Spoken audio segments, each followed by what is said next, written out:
morning, everyone, and welcome to First United Methodist Church. We're glad that you're here. Please stand if you're able and sing our opening song with us.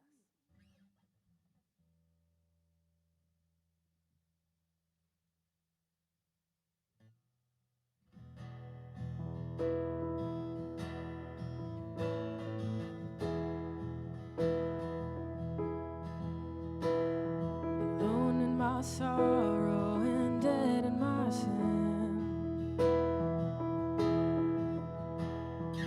lost without hope with no place to begin. Your love made a way to let mercy come in. When death was arrested and my life began, ash was redeemed, only beauty remains. My orphan heart was given a name. My mourning grew quiet, my feet rose to dance. When death was arrested and my life began. Oh, your grace, so free, washes over me. You have made me new, now life begins with you. It's your endless love pouring down on us. You have made us new, now life begins with you. Released from my chains, I'm a prisoner no more. My shame was a ransom He faithfully bore. He canceled my debt and He called me His friend. When death was arrested and my life began.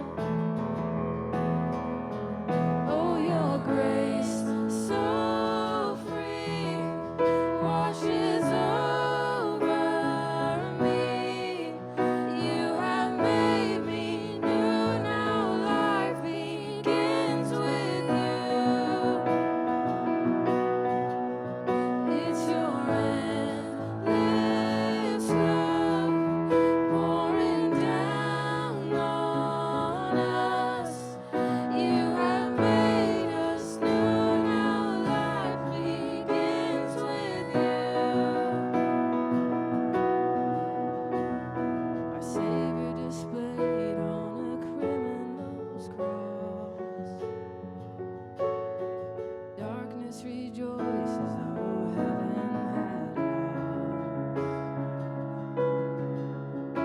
Then Jesus arose with our freedom in hand. That's when death was arrested and my life began. Oh, your grace, so free, washes over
The Old Testament lesson today is Genesis 18, 1 through 15, and Genesis 21, 1 through 7.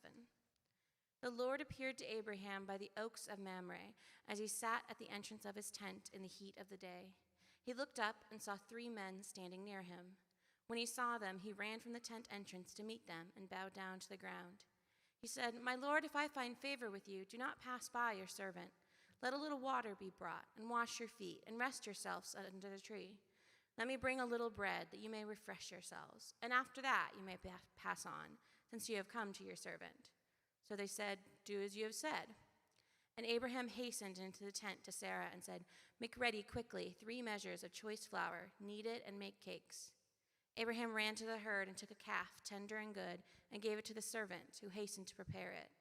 Then he took curds and milk and the calf that he had prepared and set it before them, and he stood by them under the tree while they ate. They said to him, "Where is your wife Sarah?" And he said, "There, in the tent." Then one said, "I will surely return to you in due season, and your wife Sarah shall have a son." And Sarah was listening at the tent entrance behind him.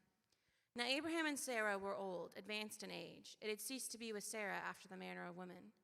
So Sarah laughed to herself, saying, "After I have grown old, and my husband is old, shall I have pleasure?" The Lord said to Abraham, "Why did Sarah laugh and say, 'Shall I indeed bear a child now that I am old?' Is anything too wonderful for the Lord? At the set time I will return to you in due season, and Sarah shall have a son." But Sarah denied, saying, "I did not laugh," for she was afraid. He said, "Oh, yes, you did laugh." The Lord dealt with Sarah as he had said, and the Lord did for Sarah as he had promised. Sarah conceived and bore Abraham a son in his old age, at the time of which God had spoken to him.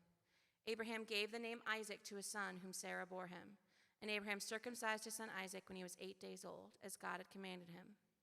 Abraham was 100 years old when his son Isaac was born to him.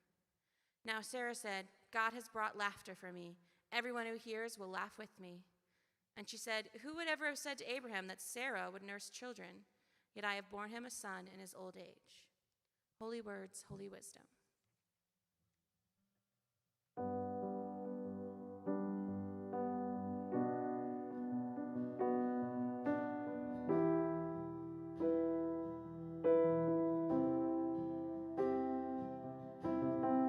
keep fighting voices in my mind that say I'm not enough.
knows I throw a wrench into their works all the time without giving them any warning. I hear these songs and I hear my text in a new way because our theology is often in our music. And I see this song, New Wine, coming up, and I want to ask them to wait and sing that right before the message. And so I want to invite us into our time of prayer, and then we'll have a moment with our kids. And then I'll ask you to sing New Wine after that. So would you join me in prayer? Lord, on this day we will hear of the miracles that have inspired people to be your disciples. We will hear of Sarah, who in her old age conceived a son. We know of the disciples who are given the mandate to heal, to raise the dead, to proclaim the kingdom and good news of God's redeeming love. And we stand in that long line of those who are called. We are ready to work for you, that this broken world may be healed by your love. Amen. I want to invite our young people up for a moment of discipleship. Yeah, you do. Come on, you do, buddy. You got a job to do. Yep, I got a job for everybody. This is an easy one. No questions asked that have answers. Come. And in fact, we should just make your brother come up too, shouldn't we? That is a tall order. Okay. Oh, all right. All right, so what's today? Come on. That's right. I promised no questions, and yet you were great. Yeah, what's today? Yeah, that's right. It's Father's Day. And you know, one of the things that I love is like, it's bigger than just Father's Day, right? Because we have, some people never decided to be dads, right? But they love kids and families. And so I just think today should just be Superman Day, right? So all we're going to do today for our discipleship is to honor some of those supermen in our congregation. And so I want you guys to help pass out a little reminder of all those who are here today that they are supermen. Give just a couple out. Maybe you can give one to your dad, and if you see others on the other side of the room, okay? And if you got extras, just kind of bring them back to me, okay? All right. There you go. Can you pass those out? Or maybe you'll, as a future Superman, you might keep one. There you go.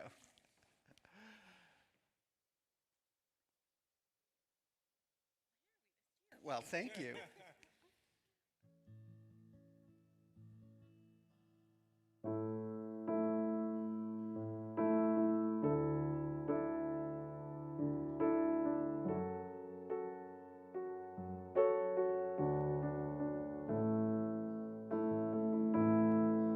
In the crushing, in the pressing, you were making new wine. In the soil I now surrender, you were breaking new ground. So I yield to you into your careful hand. When I trust you, I don't need to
thought that song was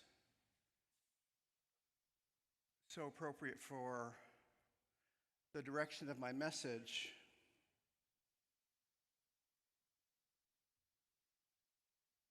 As I thought about this, and maybe some different ways that this text spoke to me than perhaps we've thought about it in the past. I think back to, it's Father's Day, and think about being a father, and even that beginning of the journey. And back in 2000, our friends John and Troy offered us two things. We were just beginning this journey into parenthood. We had just started the paperwork and the process for international adoption. We were waiting for that message that hopefully would come through about a child that would begin that completion of our family. And so from John and Troy, our friends, we received two things. First, an invitation to church. And the second was a copy of a book called The Kid by Dan Savage. The church invitation was a gift that hasn't stopped giving. We hadn't been to church in years, and we're thinking through, what does that mean as we're beginning a family? And without that invitation to church, I'm pretty sure that I wouldn't be preaching this sermon today. The second, the book, was not quite as life-changing, but it was a gift in that moment. As I said, we were just beginning this international adoption story that's part of our story, and so the book was really a perfect reading distraction. It was a story of the author, Dan Savage, and his male partner, Terry, who had embarked themselves on a journey to build a family. And in their story, after they had considered what options were available to them, they had chosen the option to pursue an open adoption, a domestic one, where they were in Portland, Oregon, through an agency that facilitated such things. Now remember, this book was written in the late 1990s, and so the idea of two fellows creating a family was not quite as common as it is today. And so the agency's program, designed to prepare adoptive parents, was undoubtedly great for the majority of the couples that came to them, but it didn't quite match Dan and Terry's experience. They learned this on the first day of adoption training. They find themselves sitting at this long table with 6 other couples, feeling a little out of place already, wondering what the others were thinking of them. And they look down at the agenda and the paperwork that they're going to go through, and they see the topic for day one. 2 young men in their late 20s and early 30s, grieving your infertility. I chuckle then and I chuckle now because it's humorous. It was humorous because of the incongruity of the situation for Dan and Terry. And though we could smile at the irony of the application of that topic for 2 healthy young men, it didn't diminish the importance of that conversation for the heterosexual couples that were there on their first day. Perhaps those couples had expected that their lives would have taken a different course, that like so many other men and women, they would conceive, that they would bear children, that they would raise those children, not ever guessing that they would find themselves having to pursue a different route to family, and they needed to grieve their infertility. And so humor, like that pre-adoption paperwork program, was not one size fits all. That is the nature of humor. It is specific, it is contextual. It's often rooted in incongruity or irony or even absurdity. I'm not sure why this memory surfaced when I read our text from Genesis. I suspect that it's because some of those same elements in Dan and Terry's story are present here, though arranged in a different way. They're not all parallel. And yet the pieces are there, sometimes juxtaposed, sometimes similar. 2 couples, Dan and Terry, Abraham and Sarah, one of them very young, one of them very old. Both infertile for different reasons. Both of them laugh because of their infertility. Is it incongruous? Is it ironic? Is it absurd? Or is anything too wonderful for the Lord? Our passage last week in the 12th chapter began this story of this promise. The Lord promises to Abraham to make his offspring a great nation and to call him away from where he was to journey to a new place. And so we have God visiting again through messengers. Abraham shows them hospitality. He gives them bread and cheese and milk under the tree in the shade of the heat. After that encounter, they're going to go right from there to visit Lot. Remember, we were introduced to Lot, his nephew, who had, by that time had moved away to the city of Sodom. But that's a whole nother story. But now the divine visitors, their purpose is to reinforce that earlier promise. They again repeat God's intention to provide offspring to Abraham, and specifically to name Sarah's role.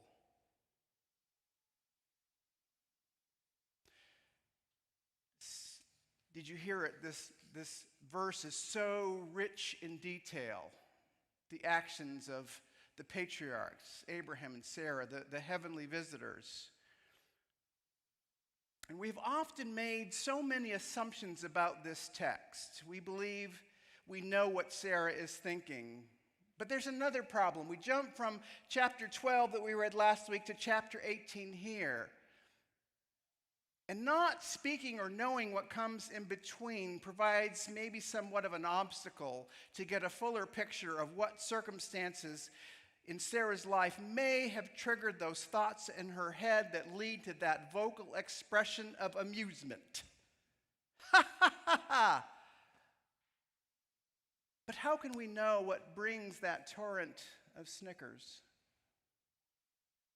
What is she thinking? Is it incongruous? Is it ironic? Is it absurd?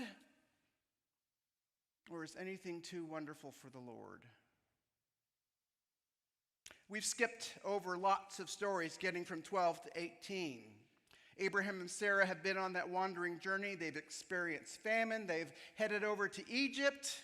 Lots of stuff happened there. Abraham was separated or went two different ways from his nephew Lot. Then Lot gets taken captive and Abraham has to go and rescue him.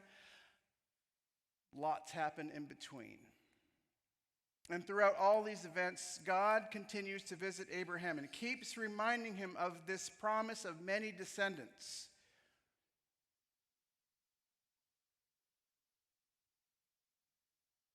Can you imagine the stress on Sarah? The angst. God keeps telling Abraham that this beautiful thing is going to occur. God returns 3 times between this announcement in 12 and announcement in 18. And she must be thinking, you're like a broken record, God. The promises keep getting dangled out there. Surely she's listening in. In chapter 13, verse 6, God says to Abraham, I will make your offspring like the dust of the earth, so that if one can count the dust of the earth, your offspring can also be counted. In chapter 15:5, it says, he brought him outside and said, look towards the heavens and count the stars. If you are able to count them, then you shall be able to count your descendants. In 17:5, no longer shall your name be Abram, but your name shall be Abraham, for I have made you the ancestor of a multitude of nations. And I will make you exceedingly fruitful, and I will make nations of you, and kings shall come from you. And surely Sarah sits there at the edge listening in. Can you imagine the pressure this puts on her? Or the longing? Or the emotional toll? I think Sarah becomes so convinced that she has entered a state of permanent childlessness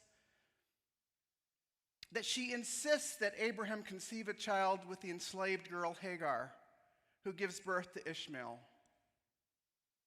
And so by the time we reach this reading that we read in chapter 18, it is now God's fifth visit. And so these heavenly messengers feasting under the tree repeat the promise. And it's no wonder that Sarah can't control this outburst of mirth. Loud enough, evidently, that the heavenly visitors question her and question her motive for laughter. Why does she laugh? Is it incongruous? Is it ironic? Is it absurd? Or is anything too wonderful for the Lord? I share all these details because they're important. Traditionally, the story has painted Sarah as unbelieving, even untrusting of God. And I think it's a little, no, it's not a little unfair. It's a lot unfair. Let me tell you why. First, I just imagine, and I'm reading into this, and we have this great tradition of midrash, of what we are pretty sure could have happened between, because we know human nature. But I think she has tried and tried and tried, and no doubt she has done everything she can. You've seen the modern versions of it, the TV shows, the movies, the plot lines, couples trying to conceive. Sometimes it's humorous, the timers, the rushed rendezvous, the supplements. Sometimes they're poignant, sometimes heartbreaking. The World Health Organization states that 17.5% of the adult population, roughly 1 in 6 worldwide, will experience infertility. They point to the need to increase access to affordable, high-quality fertility care for those who need it. These newest estimates, these are reported in 2023 in April, show limited variation in the prevalence of infertility worldwide. It's everywhere. This is a global statistic. I know that even in this congregation, because these stories are in every congregation, families are impacted. So I want to say, if you are someone who has experienced infertility in your life, man or woman, please know that I care, that this congregation cares. That this is not a subject that is a light one. And somehow Sarah falls into this statistic. And yet we have set Sarah up as the one who is lacking in faith. I was reading a sermon, and it juxtaposes Abraham's faithfulness and Sarah's doubt. And I'm like, why do we do this? It seems to be written into the text. And it definitely is how we've traditionally interpreted this laughter. And yet, in my mind, every action that Sarah takes has somehow been a good faith effort, even in her desperation, offering her handmaiden Hagar to her husband. In chapter 16, Hagar quickly conceives and bears Ishmael, an act that Sarah later regrets, and with her frustration and her humanity, she sends Hagar away the first time. We'll deal with the second time later. But when God returns for another conversation in chapter 17, after Hagar has already borne Ishmael, it must feel like insult being added to injury when God says, this comes right after that last promise that I read, "As for Sarai, your wife, you shall now call her not Sarai, but Sarah.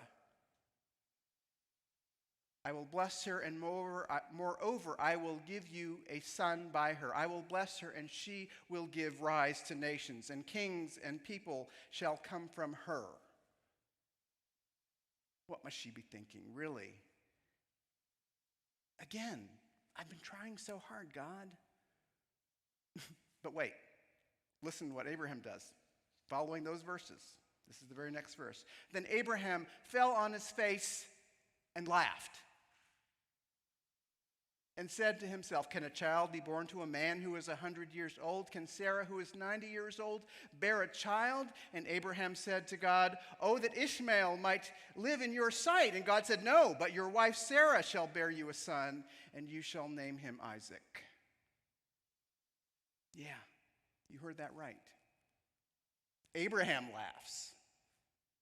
This feels totally unfair. Not only does Abraham laugh too, but he seemingly disparages Sarah. Can she even bear a child, he asks God. And so why is it that Sarah gets called to the carpet by God later and not Abraham? It seems in this text we see the challenges of the double standards that began millennia ago.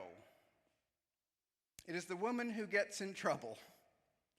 Though Abraham is the one who, remember, lots of things happened in Egypt. He tries to pass Sarah off as his sister in Egypt because he doesn't trust God and God's protection. And he too then laughs at God's proclamation, but his faith is never questioned. Only here, it's the woman's fault. It is the woman who is faithless. Last week, as we began our Genesis journey, Reverend Helm said that at the heart of our scriptures is Jesus. Everything else is up for grabs. And I think he's right. Our scriptures are full of challenge. They challenge us because these stories are told by people who are immersed in a context and a particular moment in time. They are human beings. They are sharing their stories as they are seeking to understand God and God's movement in their lives. They are people who are rich with human fallibility, and their interpretation of God's intentions are sometimes suspect. Their flaws and their biases and their mistakes sometimes glare through the tales.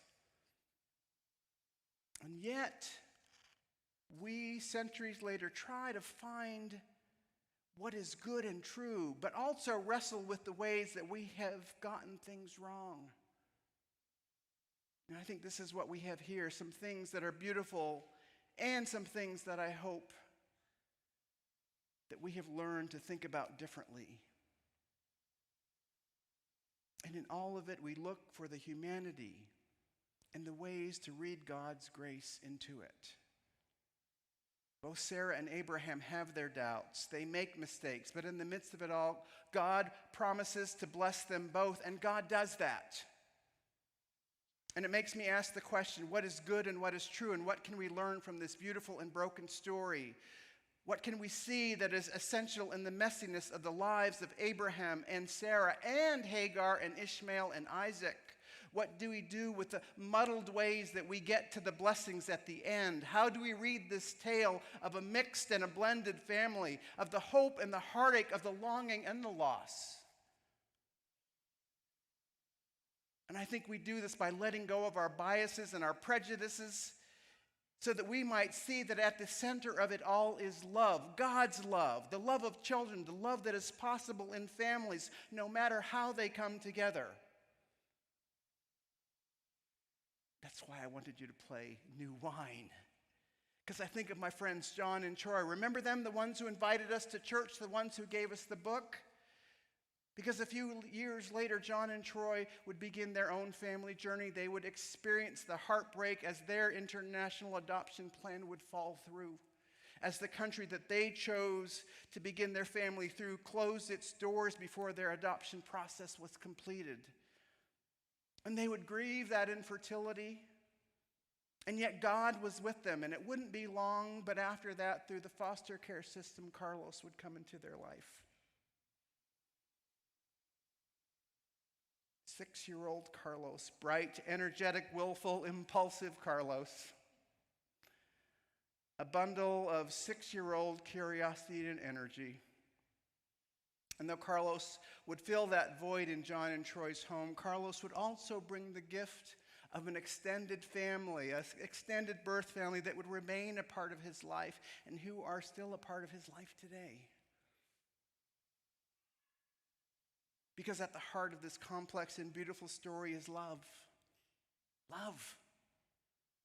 Love. God is inviting us to build families no matter how they are constructed with love. And sometimes it takes a while for God to reveal all those pieces. And they might come from all different places, and they might not be the neatest or tidiest form or fit into someone else's idea or conception of what a family should look like. But it doesn't matter if it is built on love. And And this is the blessing that God offers us. This is what is essential. This is what God means when God says, I will bless those that bless you. When we bless and care for each other, when we participate in a mutuality of God's blessing that knows no bounds because it bonds us all in a kinship of family with unlimited configuration. This is God blessing us and blessing each other.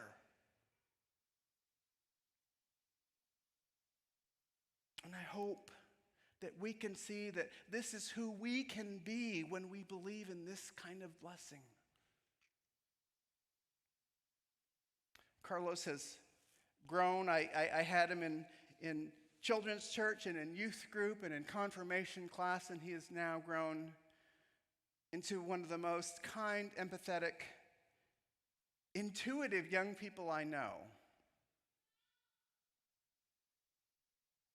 And at the 11 o'clock service, we're going to have a treat because Carlos will be here with his fiancée and his baby, and we will baptize Athena as a member of this beloved and blessed family. Because we are all beloved children of God, worthy of love, created in the image of God. And so that's why I love this story about Abraham and Sarah and Hagar and Ishmael and Isaac and all those that will come after. I love the realism and the messiness and the brokenness and the beauty of this story because it shows very different responses to a divine visitation and a promise that sometimes makes no sense. Is it absurd? Is it ironic? Is it incongruous? Or is anything too wonderful for the Lord? Friends, may we recognize God's presence and promise of blessing. May our laughter be the joy of knowing our belovedness and the belovedness of all as we respond to a God who always remains present and faithful. And sometimes takes a little while getting there. Let us pray. Holy God, we thank you for your love and grace and the power and the majesty and the humility and mercy that you have shown through your Son, Jesus the Christ. We thank you that you have made yourself known to us through becoming one of us, that you have shown us that you love us more deeply than we can ever imagine, and you can never leave us or forsake us. Give us eyes to see and a heart to understand the gift of baptism as that sign of your heart that you named towards Jesus. Beloved, I am well pleased. That extends toward us. Help us to hear your voice today. Help each of us to hear your call to us by name. Help us to know that you are our Father, Mother, Creator, and that we are your beloved children. Help us to hear you bless us, to know that you find pleasure in us, that you are pleased with us because you love us and we are your family. Holy God, you are creating new wine. And so pour out your Spirit afresh into each of us. Fill us with your power. Help us to go from this place with a mission, with your joy in our hearts and your words on our lips. And may that same Spirit who filled Jesus with the power to proclaim repentance and the coming of the kingdom, that same Spirit that empowered Jesus to heal the sick and set free the captives, may that same Spirit overwhelm and empower us to do even greater works and to see your kingdom established in our community, in our nation, in our world, so that the power of darkness is defeated and destroyed and your love reigns. Holy One, you are the one who abides in us and gives us strength. Help us always to serve you with humility and thankfulness, as we pray the prayer that you taught us, saying, Our Father, who art in heaven, hallowed be thy name. Thy kingdom come, thy will be done on earth as it is in heaven. Give us this day our daily bread, and forgive us our trespasses, as we forgive those who trespass against us. And lead us not into temptation, but deliver us from evil. For thine is the kingdom and the power and the glory forever. Amen.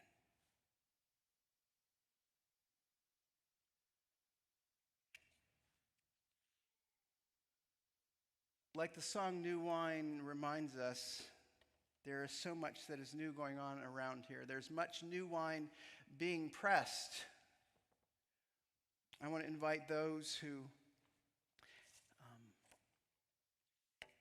have some desire to participate in the life of this congregation and leadership. There's an opportunity to, even if you're not a singer or a leader, maybe you want to read lectionary texts and gospel readings or other ways to be in leadership in the church.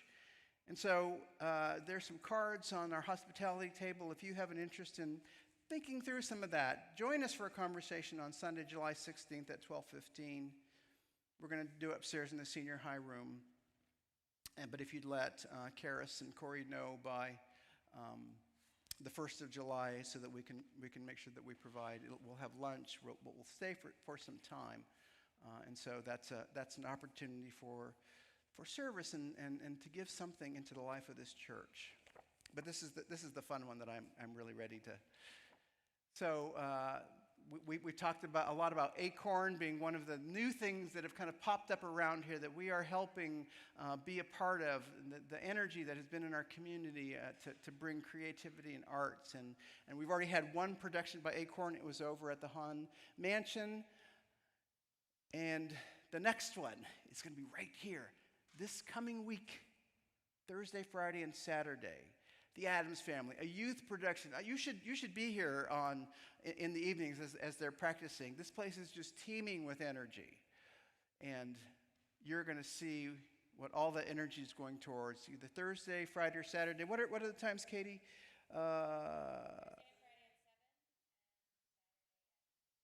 Thursday and Friday at 7 and Saturday at 2. A matinee and 2 evening performances, not to be missed. There are also many other things going on. You should have been, speaking of, this week was crazy. We had 3 camps, 4 camps at least going on. We had, VNS had their summer camp in the hallway downstairs. Freedom School began upstairs. Kids and servant leader interns and grad students.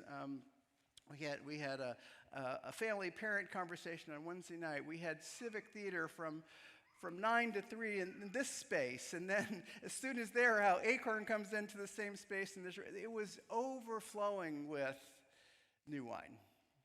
And so this is why we support the ministries of this place. And so if you have a gift towards that in some way, your time, your talent, your tithe, your service, please, at least your witness, share what is going on around here. We have offering plates in the back, or many ways to give through other kinds of giving electronically on our website. Click on the giving tab, or you can always drop a check in the mail, or even come in and say hello. So let's stand and greet each other and pass the peace of Christ with one another. May Christ's peace be with you.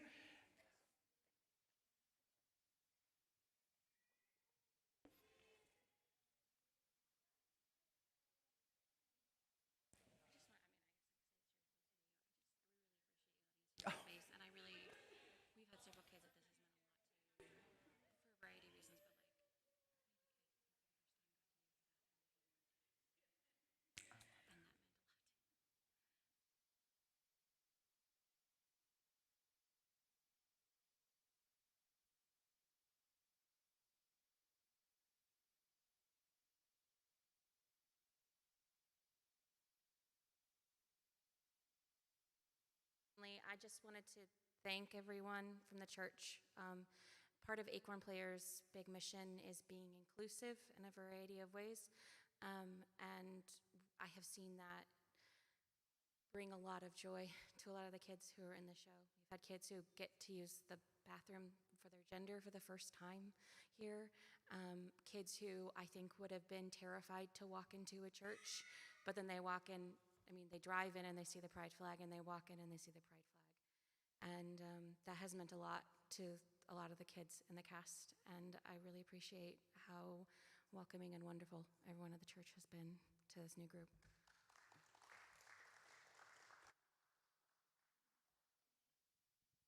I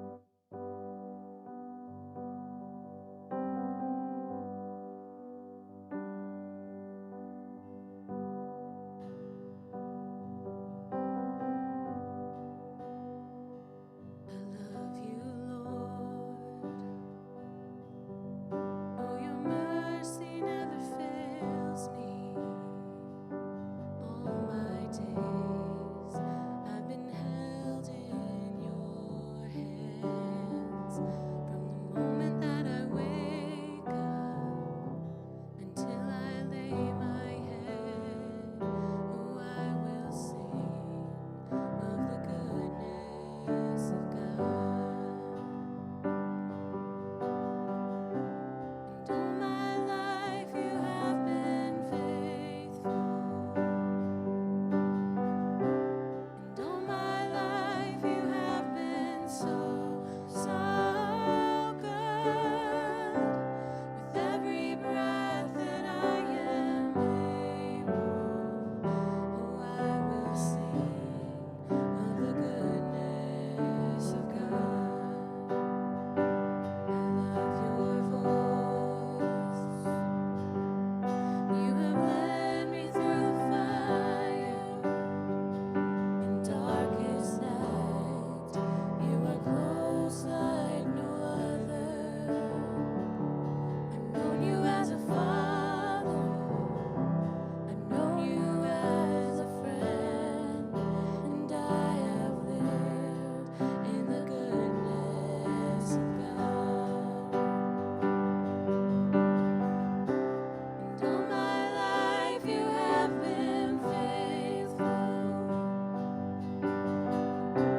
And all my life you have been so, so good.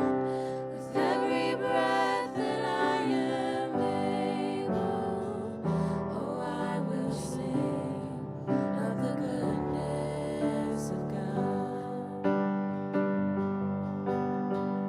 Your goodness is running after, it's running after me. Your goodness is running after, it's running after me. With my life laid down, I'm surrendered now. I give you everything. Your goodness is running after, it's running after me. Your goodness is running after, it's running after me. Your goodness is running after, it's running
God continues to show us all these points in our lives. And I didn't know they were going to sing this song. Of course, you know this is my favorite song, and I'm not sure if I'll ask you to sing it again or not. But what it made me think of is last Sunday, in the hour between our services, in our Sunday school hour, we're doing the Freedom School conversation over in the activity center. And I want to invite you to that. If you have time to come and just walk across down the hall and join in that conversation about what it means to be a freedom and a liberative conversation, liberated by God's freedom. But we began that conversation with this song. Dr. Amber Neal Stanley, who's one of our Purdue professors, our education professors, who's leading our conversation, she played that song for us, and it was going through my mind like my favorite song. And she tells this story of a difficult pregnancy, of being bedridden, of almost losing her life, of a child that was born too early and hooked to tubes, and that God was there, the goodness of God was there in their family. I will sing of the goodness of God all my life.